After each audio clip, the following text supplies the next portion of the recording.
Alô, amigos do canal Olho no Vasco, Maurício Ribeiro para mais um pré-jogo.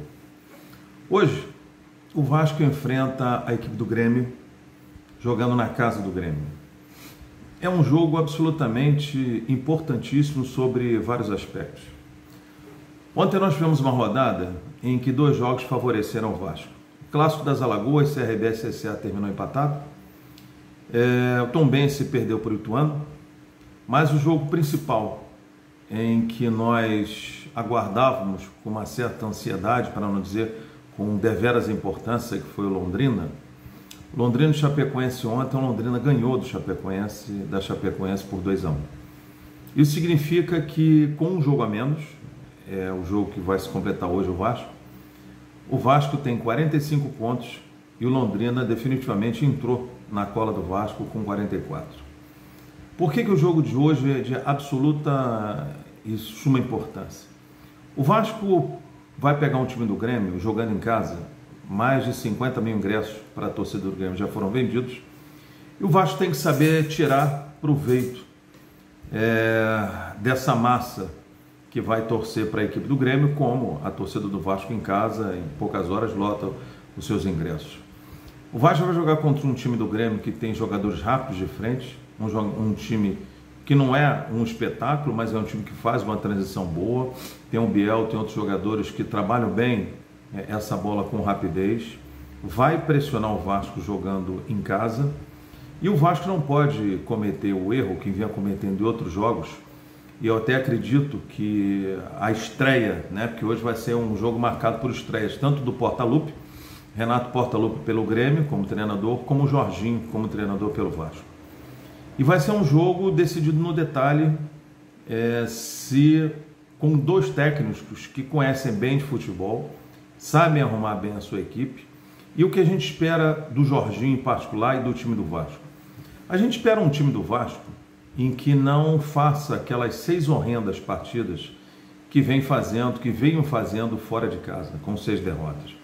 A gente espera um time do Vasco com as linhas mais próximas, a primeira e a segunda linha, e uma terceira linha, uma linha mais combativa, para você não dar oportunidade no time do Grêmio construir atrás.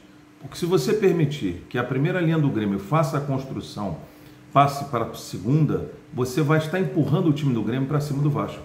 E o Vasco não pode cometer o erro de achar que vai jogar dentro da arena do Grêmio, se defendendo, jogando por 1 ou 2 bolas. Isso eu não concordo. Porque o Grêmio é um time qualificado, não é a oitava maravilha, mas é um time qualificado, estará jogando em casa, com a torcida a seu favor, apoiando, como torcedores do Vasco lá estarão também, mas o Vasco precisa corrigir, e o Jorginho assim disse que a primeira coisa que ele estava corrigindo, que ele estava observando, era o distanciamento entre a primeira e a segunda linha, o que a gente vinha falando no outro vídeo, que era um verdadeiro latifúndio que você tinha entre o primeira e a segunda, ou seja, entre a linha de defesa e a galera do meio de campo. Então, Vasco, imagino que hoje, até pelo que o Jorginho falou, e nesta correção, em que ele disse que se você tem o Nenê e o Alex Teixeira, que podem jogar juntos, de acordo com o posicionamento, a hora que quiser ele vai trocar, tirando eles dois, os outros precisam correr, precisam marcar, como eles também, mas se eles não voltarem, você tem que ter a galera ali, como a gente já vinha dizendo, que tem que cumprir esse espaço e tem que marcar. Eu sou de uma época em que o futebol, a última linha, que é a terceira linha do ataque, eles voltavam mais ou menos até a altura do meio de campo. E ali atrás, a segunda e a primeira, tinham que resolver. E taticamente, se você estiver organizado, você resolve. O time do Jorginho normalmente joga num 4-4-2, o que eu gosto, que você dá uma sustância melhor no meio de campo, você povoa melhor o meio de campo, ou você pode jogar no 4-2-3-1, com um jogador de referência. Então, acho que hoje, o Vasco, para o jogo contra o Grêmio, eu arriscaria dizer que ele começaria num 4-4-2, porque se o Grêmio vem e os primeiros 15 minutos vão ser importantes, tanto para segurar o Grêmio, quanto o Vasco jogar bola também que ele precisa e quem sabe conseguir fazer um gol que vai mudar a estrutura de jogo do adversário. Então, se o Vasco vier no 4-4-2, eu arrisco a dizer a vocês que hoje o Vasco viria de Thiago Rodrigues, Léo Matos, Quinteiro, Conceição e Edmar. Sim, o Edmar, não adianta, porque é um jogador consistente, um jogador seguro, um jogador que dá peso ali atrás, apesar de que eu gostaria de ver o PV, mas já esse início de jogo, para montar uma linha segura de quem já está acostumado a jogar nessa linha, eu não acho que ele tire o Edmar. E ali você completa com o Yuri, que eu não deixaria o Yuri passar do meio de campo hoje, é o cão de guarda. Como eu acho que o primeiro volante não tem que passar do meio de campo. Pontualmente tentar uma vez ou outra lá no ataque, mas aí tem que segurar o segundo para não ficar um buraco. Então você teria o Yuri, ele colocaria o Andrei. Então seria a segunda linha, seria Yuri, Andrei, Marlon e Nenê, e lá na frente Alex Teixeira eu colocaria o Figueiredo. Por quê? O time do Grêmio é um time que joga pesado, é um time forte. E como o Jorginho mesmo disse, o Figueiredo é um cavalo de força. Não começaria com o Raniel, porque o Raniel está sem ritmo de jogo e usando de uma lógica, um jogador que está sem ritmo de jogo, mesmo treinando, você não pode botar ele num jogo desse, que vai ter muita intensidade para sair jogando. Não acredito que ele comece com o Raniel. Então você teria o Andrei, o Yuri plantado, na composição da segunda linha, o Yuri plantado, o Andrei puxando um pouco mais pela esquerda, subindo na diagonal do Yuri pela esquerda, o Marlon um pouco pela direita, né? Você meteria o Nenê ali, você formaria um 4, mas na hora da montagem ali você teria Yuri, Andrei, Marlon e Nenê, e lá na frente pela esquerda o Alex Teixeira e pela direita o Figueiredo. Por quê? O Figueiredo consegue dar uma rápida reposição, neste modelo ele consegue subir, voltar e marcar, e é um jogador de força. O jogo contra o Grêmio é um jogo de força, um jogo pegado, será um jogo de força pegado, um jogo de briga, e é um jogador que aguenta pancadas. Mas você não escalaria o Peck, como ele falou? Nesse primeiro tempo eu não escalaria, porque é um jogador leve, mas é um jogador que apanha fácil, é um jogador que cai fácil, é um jogador que não aguenta o tranco do time do Grêmio, e o Grêmio vai vir para cima. Então eu acho que precisa de um time forte, e você já terá Alex Teixeira e Nenê, que o Nenê, a gente sabe, vai querer municiar os dois ali na frente, na própria subida do Marlon, vai segurar a bola, vai querer quebrar esse jogo, vai cadenciar um pouco mais para tirar essa pressão do Grêmio. O Alex Teixeira podendo fazer, o facão para dentro, abrir a entrada do Andrei, até uma possível subida do Edmar. E no lado direito, pontualmente, o Léo Matos, às vezes ele sobe, mas você teria, acredito, caindo muito mais para aquele lado ali, o Marlon Gomes. O Marlon Gomes caindo para aquele lado, fazendo uma dobradinha com o Figueiredo. Só que o Figueiredo, para o Marlon Gomes cair por ali, o Figueiredo tem que vir por dentro. Isso contando que o Léo Matos fique, que eu acho que o Jorginho vai segurar essa primeira linha ali atrás, não vai deixar de passarem muito do meio, e vai botar a segunda linha, a terceira para criar. Então, segurando o Léo Matos, você tem ali o Marlon e o Andrei trabalhando essa bola, o Figueiredo podendo vir por dentro, Figueiredo e Andrei, ou o Figueiredo e o Marlon para cair pela extrema, o Figueiredo tem que puxar por dentro, e nisso, tanto o Nenê quanto o Alex Teixeira, somente o Alex se joga no lado invertido, ele fazendo facão e pisando na área, porque quando a bola, vocês sabem, quando a bola está para um lado, o extremo do outro lado tem que entrar na área e vice-versa, e aí você tem também a chegada do Nenê.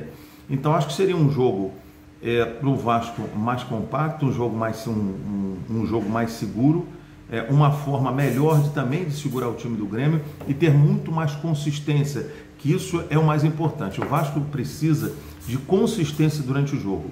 E você atacar quando o Grêmio vier, você não pode recuar e ficar esperando o jogador para você trabalhar e dar um rebote na bola. É como o Yuri faz, e eu acho que o time do Vasco peca nisso. Você precisa atacar o homem da bola. E assim a gente brinca na pelada, quando a gente joga, a gente diminui, reduz. Ou seja, quando a bola vai para um extremo, vai para um lateral, antes de você dar espaço, porque o jogador às vezes parece um jogador caranguejo. O adversário pega na bola e ele vem andando para trás. Pelo contrário, o Yuri faz o contrário. O Yuri ataca o homem da bola. O cara pegou a bola, ataca, vai em cima dele, diminui o espaço justamente para evitar que ele ganhe campo e ganhe terreno para poder fazer a jogada ou até eventualmente cruzar. Então o Vasco da Gama hoje tem um jogo importantíssimo, fundamental. É claro que a gente quer a vitória, que vai ser fundamental, principalmente por conta do Londrina ter ganho ontem, está um ponto do Vasco, mas não podemos desprezar o empate. O empate daria um ponto para o Vasco, manteria a distância do Vasco para o Grêmio em 2 pontos, aumentaria para 2 pontos a diferença com o Londrina, e na rodada seguinte, o Londrina pega fora de casa Tombense, que perdeu ontem para o Ituano e tem um absoluto interesse em ganhar. E jogando fora de casa, e viu o jogo do Londrina e Chapecoense, o Chapecoense, no primeiro tempo, deu um calor no Londrina, e o Londrina estava ganhando de 1-0. Então não vi absolutamente nada demais no time do Londrina. Só que o Vasco pecou durante 6 jogos, com aqueles outros jogos que o Maurício Souza estava lá, foi um verdadeiro desastre, o time do Vasco, e foi embora a gordura. Agora o nosso papel, como sempre, é apoiar o time do Vasco com a estreia do Jorginho. A gente torce para que ele dê um novo modelo tático, um novo esquema, um novo estímulo, cada jogador com a sua motivação individual, entendendo o tamanho do Vasco, entendendo a responsabilidade e vendo literalmente Londrina no retrovisor. E o Vasco não tem outra alternativa, porque o Londrina vai jogar fora de casa na próxima rodada e o Vasco em casa pega o Náutico. Então, se o Vasco pelo menos não pode perder, se o Vasco pelo menos empata hoje, mantém os 2 pontos, o jogo do Londrina vai ser difícil na próxima rodada, e o Vasco ganhando do Náutico, ele e o Londrina não é difícil perder para o Tombense, essa diferença pode aumentar para 5 pontos, considerando o 5º colocado. E aí o Vasco vai pegar o Cruzeiro, que eu não acho que vai afrouxar, mas o Cruzeiro já foi para a Série A, para mim já está com pontuação de Série A tranquilamente. Então acho que já tira um pouco daquela responsabilidade de subir. Não para fazer um jogo mole, mas eu acho que pode ser que seja um jogo mais suave. Então eu acho que precisa hoje, amigos, de qualquer jeito, pelo menos de um empate. A vitória seria o melhor dos mundos, nos colocaria à frente do Grêmio e tiraria o Londrina do nosso calcanhar. Mas mais do que tudo, hoje eu espero uma nova postura do Vasco, uma nova forma de jogar, uma nova responsabilidade, um novo entendimento tático, e acredito no Jorginho. Jorginho é um cara que foi vitorioso, foi campeão do mundo pela seleção brasileira, campeão pelo Vasco, campeão como treinador do Vasco, entende de futebol, é um especialista nas laterais, e é um cara que joga num esquema que eu gosto, principalmente o 4-4-2. E eu acho que contra um time que vem forte, você precisa povoar o meio de campo, também sair para o jogo. Mas primeiro, o futebol, primeiro você defende, depois você ataca. Ele já identificou, e na coletiva de apresentação ele disse que a primeira coisa que ele teve que corrigir era a defesa, que ele via que estava um verdadeiro buraco, um latifúndio. Não só na chegada dos homens adversários contra o Vasco, mas na recomposição que deixava esse espaço. Então, amigos, o que a gente pode esperar hoje, com certeza, é um Vasco brigador, um Vasco diferente, um Vasco, mais antes de mais nada, com uma nova postura, e que não fique esperando o Grêmio, porque se o Vasco esperar o Grêmio, serão 90 minutos de sufoco, e sinceramente, precisa jogar. O Vasco precisa ir para cima, até para que o Grêmio respeite e entenda que o Vasco está em campo. Então tem que atacar também o Grêmio com responsabilidade e inteligência. Segura o Yuri, põe a segunda linha para jogar com a terceira e compacta esse time. Desta forma a gente não terá espaço. Então, na minha opinião, o time do Vasco hoje vai com o Thiago Rodrigues, Léo Matos, Quinteiro, Conceição e Edmar, Yuri, Andrei, Marlon e Nenê, e lá na frente Alex Teixeira e Figueiredo. Vamos torcer para que o Vasco tenha uma nova postura, e se for necessário o Jorginho pode mudar para um 4-2-3-1, depende do jogo. Ele tem jogadores no banco que ele consegue, dependendo do jogo, dependendo do tipo do jogo, da forma com que o jogo se construa, ele consegue até colocar jogadores para mudar um pouco esse esquema tático. Então vamos torcer para que o Vasco hoje ele arranque pelo menos um empate, perder não pode de jeito nenhum, e quem sabe com sorte, com um novo modelo de jogo e com todo o estímulo do Jorginho, a motivação individual de cada jogador, o Vasco, quem sabe, possa sair com uma vitória e ganhe mais um conforto nessa reta final do Brasileiro. Valeu, galera! Saudações vascaínas, cliquem aí no canal Olho no Vasco, sininho de notificação para receber quando a gente largar um vídeo aí, compartilhe geral com seus amigos, se curtirem aí, deixe seu joinha, espalhe nos seus grupos aí, ajuda a gente, que nós estamos fazendo sempre um pré-jogo e um pós-jogo antes da rodada do Campeonato Brasileiro Série B 2022, a qual o Vasco trilha o caminho, se Deus quiser, para subir e voltar para onde ele nunca deveria ter saído, que é a Série A o ano que vem. Valeu, galera, saudações vascaínas.